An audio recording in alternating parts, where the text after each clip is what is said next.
Hello friends, welcome you all. आज हम vision IAS के 4th फेब वाले डेली करंट अफेयर्स डिस्कस करेंगे।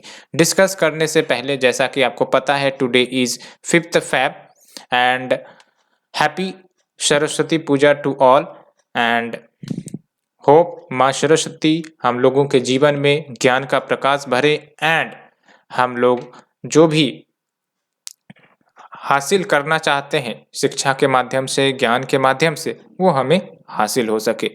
सो फ्रेंड्स, चलिए शुरू करते हैं। एंड अगर आपने हमारा टेलीग्राम चैनल ज्वाइन नहीं किया है, you can join it and the link has been given into the description box. So friends, आज वैसे तो इंपॉर्टेंट आर्टिकल है, 6 आर्टिकल्स डिस्कस करने हैं हमें as per the syllabus. So let's look one by one. तो पहला basically parliamentary standing committee on energy, इन्होंने रिपोर्ट पेश किया है financial constraints in the renewable energy sector. आपको ही पता है अभी बजट सेशन चल रहा है तो पार्लियामेंट्री स्टैंडिंग कमिटी बैठती हैं और वेरियस इश्यू पर, वेरियस सेक्टर पर अपने अपने रिपोर्ट तैयार करती हैं। तो जो एनर्जी पर रिपोर्ट आई है पार्लियामेंट्री स्टैंडिंग कमेटी की तरफ से, इन्होंने कहा है कि भले ही हमारे देश में रिन्यूएबल एनर्जी सेक्टर प्रमोट हो रही हैं, लेकिन सबसे बड़ा चैलेंज जो निकल कर आ रहा है इनके ग्रोथ के लिए वो है आपका फाइनेंशियल कंस्ट्रेंट। तो उसे हम देखेंगे और क्या की ऑब्जर्वेशंस किए गए हैं इस कमेटी के द्वारा उसे भी हम देखेंगे, लेकिन first look at the syllabus first. तो सिलेबस की बात करें तो आपका इंफ्रास्ट्रक्चर एनर्जी के टॉपिक में आपका ये कवर होगा। आप देख सकते हो इंफ्रास्ट्रक्चर एनर्जी के टॉपिक में आपका ये कवर होगा।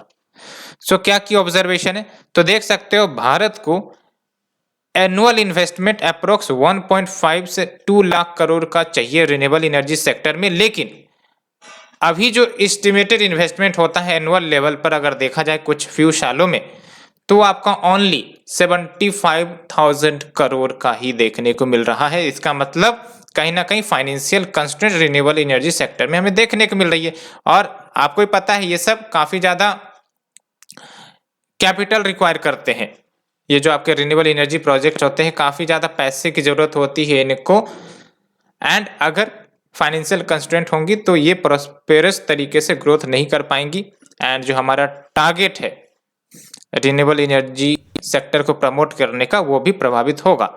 अन्य क्या की रिकमेंडेशन दी गई हैं तो पहली बार तो ये कि इनोवेटिव फाइनेंसिंग मैकेनिज्म को एक्सप्लोर किया जाए, alternative funding avenues renewable energy sector के लिए एक्सप्लोर किए जाए, because financial constraint is the basic issue. तो उसके लिए हमें innovative financing mechanism and alternative funding avenues explore करने पड़ेंगे। एग्जाम्पल क्या है तो जैसे फॉर एग्जाम्पल ग्रीन बैंक्स को सेटअप किया जाए। अब ये ग्रीन बैंक क्या होंगी तो ये जो ग्रीन बैंक होंगी ये बेसिकली जो रिन्यूएबल एनर्जी प्रोजेक्ट है उन सबको फंड करेंगी, ठीक है। तो ग्रीन बैंक्स सेटअप किया जाए so that clean energy financing accelerate की जा सके। एंड दूसरा है रिन्यूएबल फाइनेंस ऑब्लिगेशन को प्रिस्क्राइब किया जाए for banks and financial institutions. क्या है ये रिन्यूएबल फाइनेंस ऑब्लिगेशन? बेसिकली जैसे आपने प्रायोरिटी सेक्टर लैंडिंग की बात सुनी होगी, उसी प्रकार से रिन्यूएबल फाइनेंसिंग ऑब्लिगेशन क्या होता है कि बैंकों पर या फिर अदर फाइनेंशियल इंस्टीट्यूशन पर एक ऑब्लिगेशन होगा कि भाई साहब आपको certain portion of your loan या क्रेडिट रिन्यूएबल सेक्टर को देने पड़ेंगे। तो ये हो गया आपका renewable finance obligation for the banks and financial institution to make them invest in a specific percentage of investment in the renewable energy sector. वही बात हुई जो मैंने आपको बताया। You can understand similar to the concept of priority sector lending. And next is your explore innovative financing mechanism and alternative funding avenues. तो क्या है ये आपका इनोवेटिव फाइनेंसिंग मैकेनिज्म? तो जैसे for example infrastructure development fund, यहाँ से पैसे हासिल किए जा सकते हैं, या फिर इंफ्रास्ट्रक्चर इन्वेस्टमेंट ट्रस्ट से पैसे बेसिकली मोबिलाइज किए जा सकते हैं, या फिर we have the alternative investment funds, green या फिर मसाला बॉन्ड इश्यू करके फाइनेंस किए जा सकते हैं। तो ये सब आपके अल्टरनेटिव फंडिंग एवेन्यूज है। Next is your special window for the Indian renewable energy development agency. तो एक स्पेशल विंडो ओपन की जाए for this renewable energy development agency के लिए, सो दैट वो आरबीआई से बोरो कर सके रेपो रेट पर। जैसे अभी फिलहाल बैंक बोरो करते हैं ना, उसी प्रकार से जो इरीना है ये बोरो कर सके आरबीआई से at the repo rate in line with other specialized financial institution like NHB, SIDBI, NABARD, so that इस सेक्टर को लो कॉस्ट फाइनेंशियल रिसोर्सेज प्राप्त हो सके। जो दूसरा आपका की रिकमेंडेशन है वो है आपका electricity late payment surcharge rules 2021 को इम्प्लीमेंट किया जाए। तो क्या है ये? तो आपको ही पता है जो रिन्यूएबल एनर्जी प्रोड्यूसर होते हैं, अब उसको खरीदेगा कौन? तो डिस्ट्रीब्यूशन कंपनी, डिस्कॉम्स, आपने सुना भी होगा इसका नाम। हर एक राज्य के अपने अपने डिस्ट्रीब्यूशन कंपनी होते हैं, तो वो हो सकता है रिन्यूएबल एनर्जी खरीदे फ्रॉम द प्रोड्यूसर। लेकिन आपको भी पता है कि जब भी इलेक्ट्रिसिटी खरीदी जाती है तो डिलेड पेमेंट होता है। डिस्कॉम्स जो है वो पेमेंट करने में डिले करते हैं प्रोड्यूसर को। अब ये डिस्कॉम डिले क्यों करते हैं? बिकॉज डिस्कॉम्स के पास पेमेंट भी डिले से आती है। क्यों? बिकॉज कंज्यूमर है। अब कंज्यूमर जो है रूटीन टाइम में पेमेंट नहीं कर पाता, या फिर अदर लॉसेस जो आपके डिस्ट्रीब्यूटिव कंपनीज को होती हैं उसके कारण टाइमली वे में इनको पैसे नहीं एसेस हो पाते, और चूंकि डिस्कॉम के पास पैसे एसेस नहीं हो पाते तो वो प्रोड्यूसर को टाइमली वे में पेमेंट नहीं कर पाते। तो इसीलिए बोला जा रहा है कि electricity late payment surcharge rule 2021 implement किया जाए, because renewable energy developer certain challenges face कर रहे हैं रिगार्डिंग द रेवेन्यू, जो उनको टाइम पे नहीं मिल पाती है, बिकॉज डिस्कॉम्स यानी कि डिस्ट्रीब्यूशन कंपनी जो ने टाइमली पेमेंट करने में मुश्किलें झेलते हैं। इसीलिए रिकमेंड की गई है कि प्रॉपर इम्प्लीमेंटेशन हो सके इस रूल का, यानी कि इलेक्ट्रिसिटी रूल्स 2021 का, सो दैट जो डेवलपर्स हैं यानी कि जो रिन्यूएबल एनर्जी प्रोड्यूसर्स है, अगर उनको पेमेंट में डिले होती है फ्रॉम द डिस्कॉम्स तो कंपनसेशन दी जाए for the delay in payment of the dues. तो ये बात हो गई कंपनसेशन की बात कि अगर डिले होती है तो, सो दैट डिस्कॉम्स मोटिव हो सके कि टाइमली वे में पेमेंट किया जाए to the renewable energy producer. Next is your engagement with states. तो स्टेट्स के साथ इंगेज किया जाए, यानी कि जो मिनिस्ट्री है वो एक्टिवली इंगेज करे वेरियस स्टेट गवर्नमेंट के साथ, सो दैट कोई भी जो डिस्कॉम है यानी कि डिस्ट्रीब्यूशन कंपनी वो यूनिलेटरली कैंसिल ना कर सके पावर परचेज एग्रीमेंट जो उन्होंने रिन्यूएबल एनर्जी प्रोड्यूसर से किया होगा कि भाई साहब हम सर्टेन पीरियड में इतने अमाउंट ऑफ रिन्यूएबल एनर्जी खरीदेंगे आपसे, लेकिन बाद में ये बोल दे डिस्कॉम की नहीं भाई साहब हम तो नहीं खरीदने वाले आपसे। तो ऐसा नहीं होना चाहिए, यूनिलेटरल कैंसिलेशन नहीं होनी चाहिए, और इसके लिए स्टेट गवर्नमेंट को इंगेज करने की जरूरत है। बिकॉज अगर यूनिलेटरली कोई एग्रीमेंट कैंसिल होती है तो अनसर्टेनिटी की भावना, अब जो आपके रिन्यूएबल एनर्जी प्रोड्यूसर है कैसे इंसेंटिवाइज होंगे to produce more and more renewable energy अगर इस प्रकार से यूनिलेटरल कैंसिलेशन होगा तो। और दूसरी इंपॉर्टेंट बात, निगेटिवली इंपैक्ट करता है इन्वेस्टमेंट को इन द RES यानी कि रिन्यूएबल एनर्जी सेक्टर। तो फ्रेंड्स ये हमने फर्स्ट आर्टिकल डिस्कस किया। Let's move to the second article. Aluminium industry seeks more railway rakes for coal supply. तो आपने भी सुना होगा पिछले 2-3 महीने से कोल सप्लाई की इश्यू आ रही थी कि भाई साहब जो बफर स्टॉक है कोल की वो बहुत ही ज़्यादा कम हो गई है, बहुत कम पीरियड के लिए बची है। तो अब चूंकि कोल की काफ़ी ज़्यादा ज़रूरत होती है एल्युमिनियम इंडस्ट्री में, because it is highly power industry, काफ़ी ज़्यादा पावर की रिक्वायरमेंट होती है एल्युमिनियम इंडस्ट्री को। तो टू इंश्योर कि कोल सप्लाई इन्हें होते रहे उसके लिए उन्होंने गवर्नमेंट से इंटरवीन करने की बात कही है। तो अन्य क्या चैलेंजेस होंगी वो भी देखेंगे, साथ ही साथ इस इश्यू के बारे में भी जानेंगे। लेकिन first look at the syllabus. तो जो दूसरा आर्टिकल है आपका वो आपका कवर होगा Indian economy and issues related to planning mobilisation of resources growth development. तो यहाँ से आप लिंक कर सकते हो। तो एल्युमिनियम इंडस्ट्री ने गवर्नमेंट को इंटरवीन करने को कहा है कि भाई साहब आप इंटरवीन करो सो दैट जो भी एल्युमिनियम इंडस्ट्री ऑपरेट हो रही है उनका ऑपरेशन डिस्टर्ब ना हो because of the coal shortage. Because मैंने आपको बताया था काफ़ी समय से कोल शॉर्टेज की समस्याएं चल रही थी। और दूसरी इंपॉर्टेंट बात ये कि जो एल्युमिनियम इंडस्ट्री है वो हाईली पावर इंटेंसिव इंडस्ट्री है जहां पर कोल की जो जरूरत होती है एज एन इनपुट, तो आप देख सकते हो 40% ऑफ द प्रोडक्शन कॉस्ट, यानी कि जो भी प्रोडक्ट प्रोड्यूस हो रहे हैं एल्युमिनियम इंडस्ट्री से 40% तो आपके प्रोडक्शन कॉस्ट कोल के ही अकेले जाते हैं। तो आप समझ सकते हो कितनी ज़्यादा डिपेंडेंसी है कोल के ऊपर। और जो इंडस्ट्री है इन्होंने ये भी कहा है कि जो कैप्टिव पावर प्लांट्स हैं एल्युमिनियम इंडस्ट्री के, इसमें फिलहाल जो कोल स्टॉक्स हैं वो काफ़ी ज़्यादा डिप्लीट हो रहे हैं, यानी कि कोल का जो स्टॉक है वो काफ़ी कम हो गया है। और आप देख सकते हो 3 से 4 दिन का ही स्टॉक बचा हुआ है, जबकि जो प्रिस्क्राइब्ड लेवल होते हैं वो 15 दिन के स्टॉक रखे जाने चाहिए। तो प्रिस्क्राइब्ड लेवल 15 दिन के रखे जाने चाहिए, लेकिन अभी फिलहाल है कितना, 3 से 4 दिन का स्टॉक है। तो इसीलिए ये कंसर्न्स निकल कर आ रही। अब बात करते हैं अन्य क्या चैलेंजेस जो फेस किए जाते हैं एल्युमिनियम इंडस्ट्री के द्वारा भारत में। तो पहली बात तो ये कि एल्युमिनियम प्रोडक्ट्स हम बहुत इंपोर्ट भी करते हैं। जैसे आप देख सकते हो considerable import of down stream products, जैसे आपके एल्युमिनियम फॉइल्स हो गए, रोल्ड प्रोडक्ट्स हो गए, ये सब हम इंपोर्ट करते हैं चाइना से, मिडिल ईस्ट से। तो कहीं ना कहीं हमारी इंपोर्ट बिल बढ़ती है। और दूसरी इंपोर्ट बात, जब ये सब हम इंपोर्ट करते हैं तो हमारी जो डोमेस्टिक इंडस्ट्री है वो भी तो निगेटिवली प्रभावित होती है, बिकॉज ये सब जो प्रोडक्ट चाइना या मिडिल ईस्ट से आते हैं वो कहीं ना कहीं रिलेटिवली चीपर हो जाते हैं because of the government intervention of that nation. तो इसके कारण डोमेस्टिक इंडस्ट्री को काफ़ी ज़्यादा प्रभाव या निगेटिव पहुंचता है। और दूसरी इंपॉर्टेंट बात यह कि भारत में एल्युमिनियम की डिमांड भी बहुत कम है।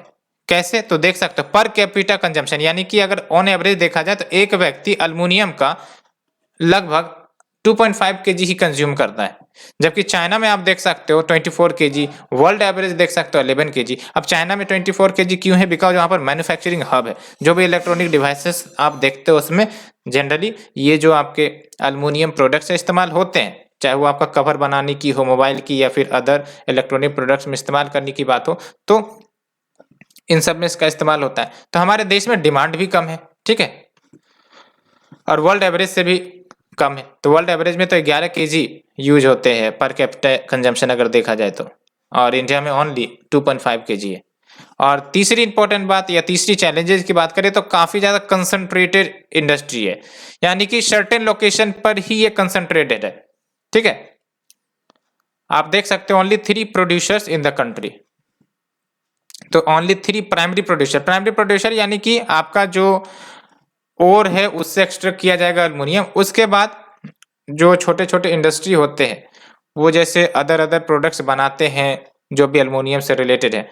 लेकिन अगर देखा जाए तो ओनली 3 प्राइमरी प्रोड्यूसर्स हैं हमारे देश में। एंड बात करें एल्युमिनियम की, तो एल्युमिनियम को बॉक्साइट और से एक्सट्रैक्ट किया जाता है, और इंडिया के पास 7th लार्जेस्ट बॉक्साइट रिजर्व है। एंड साथ ही साथ भारत चौथे नंबर पर लार्जेस्ट प्रोड्यूसर है एल्युमिनियम के इन द वर्ल्ड। ये अच्छे से याद रखना प्रीलिम्स के लिए। 4th largest producer of aluminium in the world, पहला कौन सा है वर्ल्ड में, आप हमें बताओ। और अगर हम बात करें एडवांटेज क्या है एल्युमिनियम की, तो पहली बात तो ये कि स्टील से ये लाइटर होता है, हल्का होता है, और फ्यूल एफिशिएंसी में भी ये मदद करती है। और दूसरी इंपॉर्टेंट बात मैकेनिकल प्रॉपर्टीज भी है, जैसे रेसिस्टेंट टू इम्पैक्ट। और दूसरी इंपॉर्टेंट बात, कोरोजन जनरली नहीं लगती हैं, आपने भी देखा होगा एल्युमिनियम वायर्स में कोरोजन नहीं लगती हैं। साथ ही साथ इसको डिफरेंट प्रोडक्ट्स के लिए मॉडिफाई किया जा सकता है, तो फ्लेक्सिबल डिजाइनिंग भी हो सकती है, इससे प्रोडक्शन एफिशिएंसी भी बढ़ सकती है। और अगर हम बात करें वर्ल्ड डिस्ट्रीब्यूशन की, यानी कि वर्ल्ड ओवर क्या स्टेटस है एल्युमिनियम का, तो पहली बात तो अर्थ क्रस्ट आपने सुना भी होगा। तो अर्थ क्रस्ट में ऑक्सीजन सबसे मोस्ट एबंडेंट मिलता है, ये आपको पता होगा। दूसरे नंबर पर आता है आपका सिलिकॉन, तीसरे नंबर पर आता है आपका एल्युमिनियम। तो अगर हम ओवरऑल अर्थ क्रस्ट में देखें तो ऑक्सीजन के बाद, सिलिकॉन के बाद आपका aluminium 3rd most abundant element है।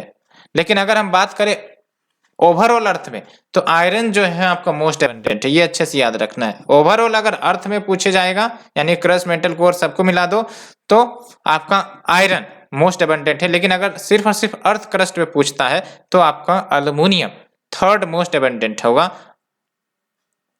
ठीक है। और ये आप देख सकते हो लोकेशन ऑफ एल्युमिनियम प्लांट्स कहाँ कहाँ पर है, तो ये कभी कभी पूछ लिया जाता है, मैच द फॉलोइंग। तो जैसे आपका हिंडाल्को है, ये आपका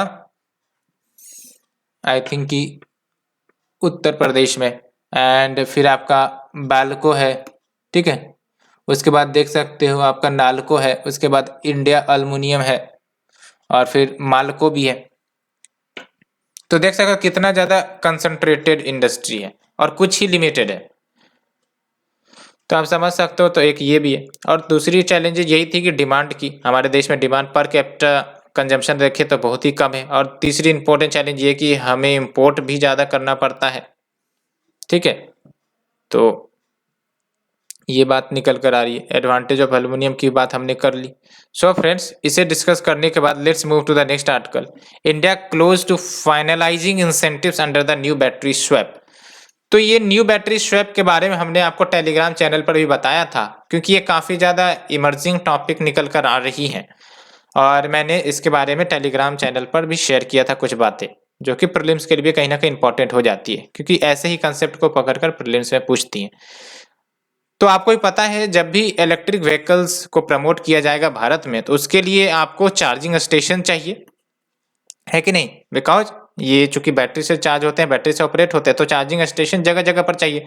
लेकिन एक और तरीका हो सकता है, एक और तरीका ये हो सकता है कि जैसे आप देखते हो पेट्रोल पंप होते हैं, जगह जगह पर पेट्रोल पंप होते हैं कि आपका अगर पेट्रोल खत्म हो गया तो आप पेट्रोल भरा सकते हो। उसी प्रकार से बैटरी स्वैपिंग के तहत जगह जगह पर आपको बैटरी स्वैप करने के सेंटर्स होंगे, जहां पर अगर आपकी बैटरी डिस्चार्ज हो गई है तो आप पार्टिकुलर सेंटर पर जाओगे और वहां पर आप बैटरी स्वैपिंग कर सकते हो, यानी कि जो आपकी बैटरी डिस्चार्ज हो गई है वहां पर आप उसको रिप्लेस करवा के चार्ज बैटरी लगवा सकते हो। तो ये है आपका बैटरी स्वैपिंग। तो आपको भी ये कंसेप्ट काफी अच्छा लग रहा होगा। और हालांकि कॉस्ट तो शुरुआती दौर में ज्यादा आएंगी ही, बिकॉज ये भी एक इंफ्रास्ट्रक्चर ही मान के चलो,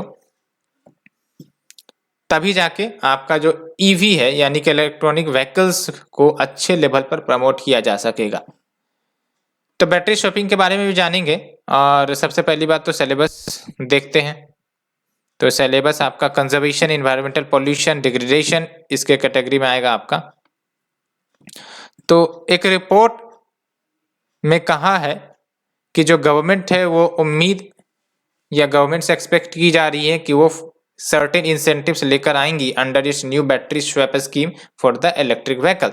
बिकॉज उसके लिए जाहिर सी बात है इंफ्रास्ट्रक्चर चाहिए, जैसे आपका पेट्रोल पंप सेंटर्स है, तो जगह जगह पर इस्टेब्लिश करने के लिए कहीं ना कहीं जो भी प्राइवेट या फिर पब्लिक इंस्टीट्यूशन उनको आगे आना पड़ेगा, उनको इंसेंटिवाइज भी तो करना पड़ेगा, अदरवाइज कोई क्यों आगे आएंगे इस प्रकार के सेंटर खोलने के लिए। तो उसी लिए गवर्नमेंट जो है आपका सर्टेन फ्रेमवर्क लेके आने वाली है with in the next 2 month. तो ये जो पॉलिसी है जो लाई जाएगी वो शुरुआत में फोकस करेगी बैटरी स्वैप सर्विसेज पर, लेकिन कौन से बाइक्स के लिए, तो इलेक्ट्रिक स्कूटर्स के लिए, मोटरसाइकिल्स के लिए, सो दैट जो last mile delivery and ride sharing है उसको बूस्ट किया जा सके। अब इस पॉलिसी के अंतर्गत बैटरी के क्या डिजाइन होंगे, चार्जिंग स्टैंडर्ड्स क्या होंगे, उसको भी डिफाइन किया जाएगा, सो दैट कंपनी एक यूनिफॉर्म डिजाइन एंड स्टैंडर्ड्स के आधार पर बैटरी को तैयार करे और वो फिर स्वैप स्टेशन पर उसका इस्तेमाल करे। और इससे पहले भी बजट स्पीच में मेंशन की गई थी कि जो बैटरी स्वैपिंग पॉलिसी है एंड इंटर ऑपरेबिलिटी स्टैंडर्ड्स है उसको फॉर्मुलेट की जाएंगी। बैटरी स्वैपिंग के बारे में मैंने आपको बताया कि इसके तहत लेट से कि कोई गाड़ी है जो ईवी है यानी कि इलेक्ट्रिक व्हीकल्स है। अब जो इलेक्ट्रिक व्हीकल्स के ड्राइवर है, लेट से कि उसका जो चार्ज है खत्म हो गया, ठीक है, तो वो क्या कर सकते हैं बैटरी स्वैपिंग के तहत, जहां जो आपका बैटरी स्वैपिंग सेंटर होगा वहां पर जाएंगे और डिप्लेटेड बैटरी को रिप्लेस करवाएंगे फ्रेशली चार्ज वन से एट द स्वैप स्टेशन। ठीक है, जैसे यहां पर आप देख सकते हो, लेट्स से कि कोई ईवी है और अब रास्ते में चलते चलते बैटरी डाउन हो गई, अब उसको चार्ज करना है तो आध घंटे लगेंगे, ऑन एवरेज 8 घंटे तो लगते ही लगते हैं। लेकिन वही अगर आपका बैटरी स्वैपिंग स्टेशन हो तो तुरंत 2-3 मिनट में आपका स्वैप होकर बैटरी रिप्लेस हो जाएंगे चार्ज वन से, तो आराम से आपका जो last mile delivery and ride sharing है वो इंश्योर हो सकेगा। तो और ईवी का जो एनवायरनमेंट है, इकोसिस्टम, वो भी प्रमोट होगा।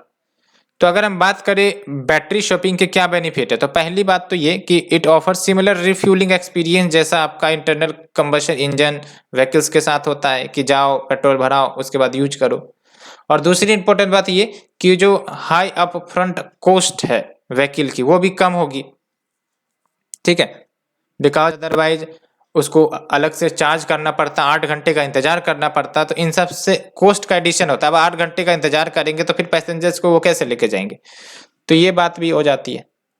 एंड दूसरी इंपॉर्टेंट बात, ये जो बैटरी डिस्चार्ज हो जाएंगी या हो जाएंगी तो उसको कंट्रोल इन्वायरमेंट में चार्ज किया जा सकेगा, कहाँ पर, स्वैप स्टेशन में, बिकॉज उनके पास पार्टिकुलर डिवाइसेस एंड इक्विपमेंट्स होते हैं फॉर चार्जिंग।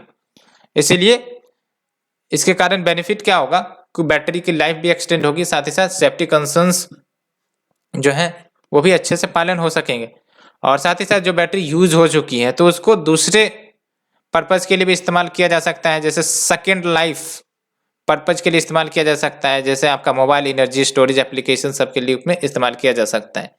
एंड साथ ही साथ इससे होगा क्या, तो एडिशनल सोर्स ऑफ रेवेन्यू भी प्राप्त होंगे कंसर्न बिजनेसमैन के लिए जो भी स्वैप स्टेशन को ओपन करेगा। तो ये फ्रेंड्स हमने थर्ड आर्टिकल डिस्कस किया। Let's move to the fourth article.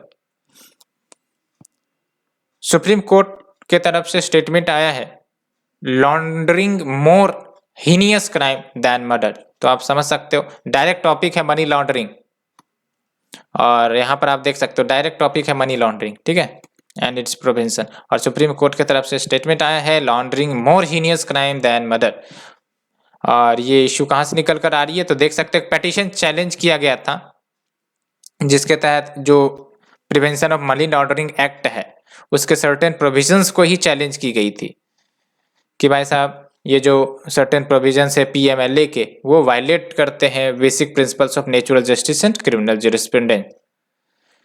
और क्या क्या कंसर्न्स रेज किए गए थे इस पिटीशन के माध्यम से, कौन कौन से प्रोविजंस पर। तो पहली बात तो ये कि एक तो कंसर्न्स रेज किए गए थे, आप देख सकते हो कोरेसिव पावर्स, जिसमें अरेस्ट करने का पावर दिया गया है under section 19 of this PMLA act without A warrant, यानी कि बिना वारंट के अरेस्ट किया जा सकता है under section 19 of the PMLA on A subjective satisfaction of the officer. यानी कि अगर ऑफिसर्स को लग रहा है कि हाँ ये मनी लॉन्ड्रिंग में इन्वॉल्व हो सकता है तो इस सब्जेक्टिव सेटिस्फेक्शन के आधार पर वो अरेस्ट किया जा सकता है विदाउट वारंट, और ये आपका सेक्शन 19 ऑफिसर को एम्पावर करता है।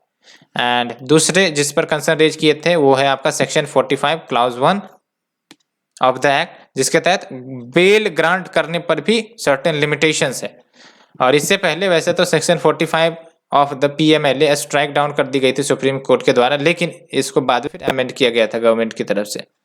तो मनी लॉन्ड्रिंग का मतलब तो आपको ही पता है कि जो आपके ब्लैक मनी होते हैं या इलीगल कमाए हुए मनी होते हैं उसको व्हाइट मनी में कन्वर्ट करने का प्रयास किया जाता है वाया वेरियस वेज, चाहे वो आपका इन्वेस्टमेंट के माध्यम से हो, ठीक है, लैंड में लेट से इन्वेस्ट कर दिया या फिर कोई एसेट खरीद लिया, तो इन सब तरीके से आपका ब्लैक मनी को, डर्टी मनी को व्हाइट मनी में कन्वर्ट करने का प्रयास किया जाता है। तो इसी को कहते हैं मनी लॉन्ड्रिंग। जैसे आप लॉन्ड्रिंग में क्या होता है कि गंदे कपड़े साफ हो जाते हैं, उसी प्रकार से मनी लॉन्ड्रिंग क्या हुआ, ब्लैक मनी को साफ करने के प्रयास की जाती है वेरियस मीन्स के माध्यम से, ठीक है।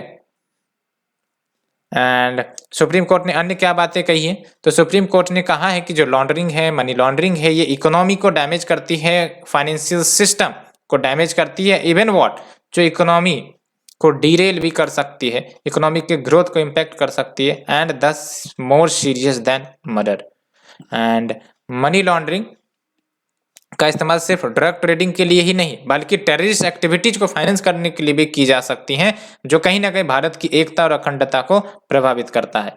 और अगर हम बात करें prevention of money laundering act की, तो इससे लाया ही गया था इसलिए कि जो गलत तरीके अपनाए जाते हैं इलीगल सोर्स से कमाए हुए मनी या प्रॉफिट को लीगलाइज करने के, उसको क्रिमिनल ऑफेंस बनाया जाए, सो दैट जो ब्लैक मनी पर एक प्रकार से लगाम लगाई जा सके। एंड साथ ही साथ ये एम्पावर करते हैं अथॉरिटीज को कि वो जो भी प्रॉपर्टी अर्न की गई होंगी by an individual from illegally gained proceeds, तो उसको कन्फिस्केट किया जा सके, उसको जब्त किया जा सके। और इसके लिए जो आपका इन्फोर्समेंट डायरेक्टोरेट है, जो आपका मिनिस्ट्री ऑफ फाइनेंस के अंतर्गत आती है, ये अच्छे से याद रखना है, ईडी आपका मिनिस्ट्री ऑफ फाइनेंस के अंतर्गत आती है, और ये रिस्पॉन्सिबल है to investigate the offences of the money laundering under the PMLA. काफ़ी इंपॉर्टेंट है। जो आपका ईडी है वो आपका मिनिस्टर ऑफ फाइनेंस के अंतर्गत आती है। और दूसरी इंपॉर्टेंट बात, it is responsible for investigating the offences of money laundering under the prevention of money laundering act. और 3 स्टेजेस होती हैं लॉन्ड्रिंग की, एक तो प्लेसमेंट, दूसरा लेयरिंग और इंटीग्रेशन। ये हमने देखा है, हालांकि no need to learn important from prelims point of view. मैंने आपको सिंपली बताया है कि कैसे मनी लॉन्ड्रिंग हो सकती है। सो फ्रेंड्स, इसे डिस्कस करने के बाद let's move to the next article. Ministry of Education has prepared a learning recovery plan for the academic session 2022-23। आपको पता है इस पेंडेमिक के कारण लॉकडाउन हुआ, उसके कारण स्कूल्स बंद हो गई। अब डिजिटल एजुकेशन चलो एक ठीक बात है, लेकिन कहीं ना कहीं उतनी ज़्यादा इफिकेसी नहीं देखने को मिलती है, यानी कि जो बच्चे हैं वो उतनी ज़्यादा सही से लर्न नहीं कर पाते, बिकॉज कंसंट्रेशन नहीं बन पाता, डिस्टर्बेंसेस ज़्यादा रहती है। और दूसरी इंपॉर्टेंट बात ये कि इसके कारण कहीं ना कहीं ये ऑब्जर्व किया गया है कि लर्निंग लॉसेस हुई हैं बच्चों में। तो उस लर्निंग लॉसेस को कैसे रिवाइव किया जा सके, कैसे रिगेन किया जा सके, उसके लिए प्लान मिनिस्ट्री ऑफ एजुकेशन ने लेकर आई है। That is your learning recovery plan for the academic session 2022-23। तो इसको डिस्कस करने से पहले सिलेबस की तरफ ध्यान देते हैं। तो सिलेबस आर्टिकल नंबर 4 आप देख सकते हो, issues related to development and management of social sector relating to education. तो इसके अंतर्गत आपका ये कवर होगा। तो बेसिकली इंश्योर करने के लिए कि जो लर्निंग कंटिन्यू हो एंड जो लर्निंग लॉसेस हैं उसको रिकवर किया जा सके, उसके लिए स्टेट एंड यूटीज को कहा गया है कि लर्निंग रिकवरी प्लान गाइडलाइंस आप इनकॉर्पोरेट करो अपने एजुकेशन फ्रेमवर्क में, सो दैट ये स्कूल एजुकेशन सिस्टम में लागू हो सके। एंड क्या स्टेप्स लिए जा रहे हैं under the learning recovery plan? तो पहली बात तो कि जो भी बच्चे आउट ऑफ स्कूल हो चुके हैं, यानी कि अब वो स्कूल नहीं आ रहे हैं या फिर ड्रॉप आउट हो चुके हैं, उसको आइडेंटिफाई किए जाएं और लोकेट किए जाएं। और दूसरी इंपॉर्टेंट बात ये कि जो टेक्स्ट बुक्स हैं यूनिफॉर्म से उसकी डिलीवरी हो सके एंड हर एक बच्चे को ट्रैक किया जा सके। कैसे? तो एक डेडिकेटेड चाइल्ड रजिस्ट्री प्रिपेयर करके at the school level. And तीसरी इंपॉर्टेंट बात ये कि एक अलग से कोर्सेस लाया जाए, स्कूल रेडीनेस मॉड्यूल लाया जाए, सो दैट जो आपका लर्निंग लॉस हुआ है उसको रीगेन किया जा सके, रिकवर किया जा सके, है ना। तो ensure implementation of bridge courses and school readiness module for secondary classes. And next your oral reading and fluency test भी करवाई जाएंगी, so that minimum reading benchmark set किया जा सके डिफरेंट इंडियन लैंग्वेजेस में for the children. Along with teachers की efficiency को increase करने के लिए सेंटर ने स्टेट्स को कहा है कि आपको information communication and technology facilities strengthen करनी पड़ेगी at the block level and cluster level, because ICT facilities के माध्यम से जो टीचर्स होते हैं वो वेरियस स्किल्स एंड जो सर्टेन कंटेंट हैं वो एसेस कर सकते हैं और अपनी इफिशिएंसी भी बढ़ा सकते हैं।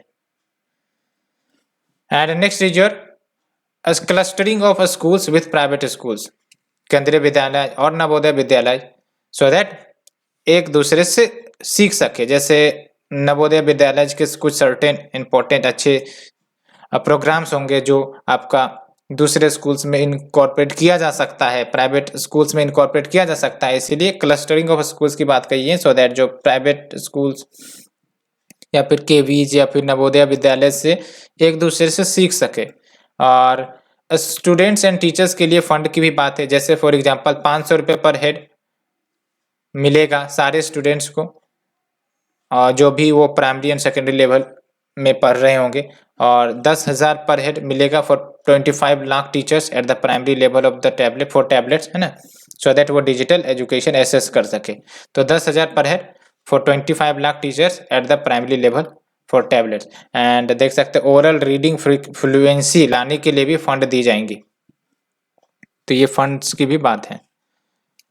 एंड फ्रेंड्स, इसको डिस्कस करने के बाद let's move to the next article. High court stays Haryana law providing 75% reservation for locals. तो ये न्यूज़ भी काफ़ी लंबे समय से चल रही थी, खासकर तब से जब हरियाणा ने एक लॉ लेकर आया था जिसके तहत जो प्राइवेट जॉब्स हैं उसमें जो हरियाणा के लोकल निवासी हैं उनको 75% का रिजर्वेशन मिलेगा। यानी कि लेट से हरियाणा में एक प्राइवेट कंपनी है और 1000 लोग अप्लाई करते हैं तो 750 लोग जो होंगे यानी कि 75% वो हरियाणा के लोकल एविडेंट्स को जॉब्स मिलेंगी। तो कहने का मतलब ये है और इसी के लिए लॉ लाई गई थी। तो अभी जो है Punjab and Haryana high court ने इंटरिम स्टे लगा दिया है यानी कि इस लॉ पर रोक लगा दी गई है। तो उसे डिस्कस करेंगे, लेकिन सबसे पहली बात इश्यू देखते हैं कौन सा सिलेबस में आएगी। तो government policies and intervention for development in various sectors and issues arising out of their design and implementation, इसमें आपका कवर होगा। तो देख सकते हो वही बात मैंने आपको कहा कि Punjab and Haryana high court ने ग्रांट किया है इंटरिम स्टे यानी कि रोक लगा दी है Haryana state employment of local candidate act 2020 के ऊपर। और उसके बाद हरियाणा ने चैलेंज किया है हाई कोर्ट के इस ऑर्डर को to the supreme court. And basically ये जो एक्ट है Haryana state employment of local candidates act 2020 ये बेसिकली 75% रिजर्वेशन की बात करता है लोकल कैंडिडेट्स के लिए in the private sector jobs, खासकर उन जॉब में जो लेस देन 30,000 पर मंथ की सैलरी ऑफर करता है। तो वहां पर आपका 75% रिजर्वेशन की बात है। और इतना ही नहीं, इसी प्रकार का लॉ आंध्र प्रदेश में लाने की बात कही गई थी as well as other states लाने की बात की जा रही है कि रिजर्वेशन किए जाए लोकल इनहेबिटेंट्स के लिए। लेकिन अब ऐसे लॉ लाने की जरूरत क्यों पड़ रही है? तो पहली बात तो जो अनएम्प्लॉयमेंट है वो बढ़ती जा रही है, तो इसीलिए रिजर्वेशन के प्रोविजन धीरे धीरे लाया जा रहा है। दूसरी इंपॉर्टेंट बात to check development induced displacement. और जनरली आपको पता होगा कि जो लोग माइग्रेट करते हैं वो जनरली आपके कार्य के पर्पस के लिए ही माइग्रेट करते हैं। तो एक तो ये है कि जो लार्ज माइग्रेंट्स आ रहे होते हैं उसको भी रोका जाए, तो ये भी एक रेशनल हो सकता है। और next is your agrarian distress बढ़ती जा रही है जिसके कारण लोकल जॉब्स की डिमांड बढ़ती जा रही है। बिकॉज एग्रीगेरियन डिस्ट्रेस से लोग कहाँ जाएंगे, दूसरे सेक्टर में जाएंगे, तो लोकल जॉब्स की डिमांड तो बढ़ेगी ना।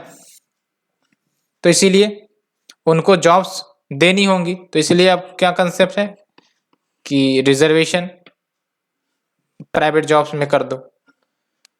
तो कंसर्न्स भी है, कंसर्न्स यही है कि इंडस्ट्रीज आर्ग्यू कर रही हैं कि अगर इस प्रकार के रिजर्वेशन दिए जाएंगे तो कहीं ना कहीं जो इंडस्ट्री है उसकी प्रोडक्टिविटी और इंडस्ट्रियल कम्पिटिटिवनेस प्रभावित हो जाएंगी।